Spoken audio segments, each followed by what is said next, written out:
নারীর প্রতি সহিংসতা ও নিপীড়নের প্রতিবাদে বিক্ষোভ কর্মসূচি চলছে ঢাকা বিশ্ববিদ্যালয় ক্যাম্পাসে। সেখান থেকে সরাসরি যুক্ত হচ্ছেন আমাদের স্টাফ করেসপন্ডেন্ট আরাফাত ইসলাম।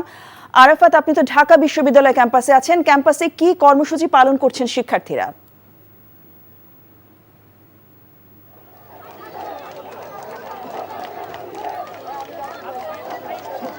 জসিন্তা, সম্প্রতি মাগুরায় ৮ বছরের শিশুকন্যা আছিয়া সহ দেশের বিভিন্ন স্থানে অব্যাহত ধর্ষণ ও নারী নিপীড়নের বিরুদ্ধে কিন্তু দেশের বিভিন্ন স্থানে বিক্ষোভ কর্মসূচি পালন হচ্ছে এবং গতকাল রাতেও কিন্তু ঢাকা বিশ্ববিদ্যালয় এলাকায় এই কর্মসূচি পালন হয়েছে। এবং এই মুহূর্তে আমার পেছনে দেখতে পাচ্ছেন ঢাকা বিশ্ববিদ্যালয়ের দর্শন বিভাগের শিক্ষার্থীদের আয়োজনে কিন্তু কিছুক্ষণ আগে একটি বিক্ষোভ মিছিল এখানে এসে মিলিত হয়েছে এবং এখন তারা এখানে মানববন্ধন কর্মসূচি পালন করছেন এবং বিক্ষোভ সমাবেশ থেকে তারা প্রতিবাদ জানাচ্ছেন এবং অবিলম্বে আছিয়ার যে ধর্ষক রয়েছে তাকে ফাঁসির দাবি জানাচ্ছেন।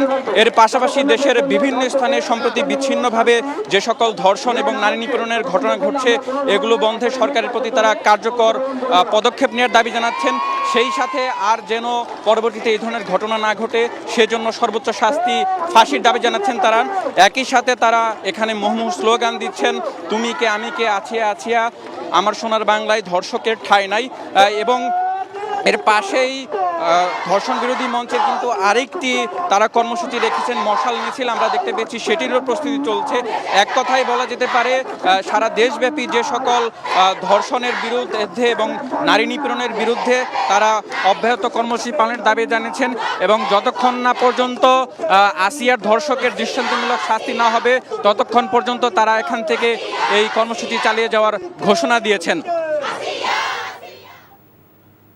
আপনাকে পরবর্তী আপডেটে হয়তো এখানে যে আরেকটি কর্মসূচি রয়েছে মশাল মিছিল, সে বিষয়ে বিস্তারিত জানাতে পারবো। এখন পর্যন্ত এই ছিল আমার কাছে এখানকার কর্মসূচির সর্বশেষ আপডেট। জসিন্তা।